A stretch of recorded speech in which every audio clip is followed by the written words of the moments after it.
عزيزي المشاهد إنه يكتمل السيناريو ويتأكد انتقال كريستيانو رونالدو إلى بايرن ميونخ.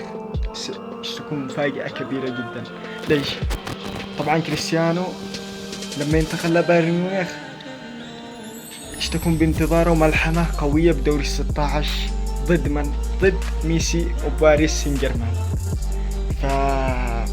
يعني انتقاله لبايرن ميونخ يعني يعيد لنا أيام الكلاسيكو، أيام اللقاء بين كريستيانو رونالدو وبين ميسي، وستعود المتعة والحماس.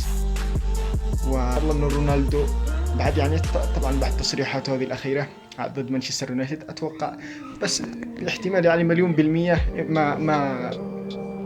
مش يستمرش من بايرن ميونخ، مش يستمرش مع مانشستر يونايتد، ولكن على حسب الأخبار والصحف إنه احتمال كبير إنه يروح إلى بايرن ميونخ. إذا راح إلى بايرن ميونخ سنكون بانتظار معركة ومتعة كروية بدوري 16 من دوري أبطال أوروبا.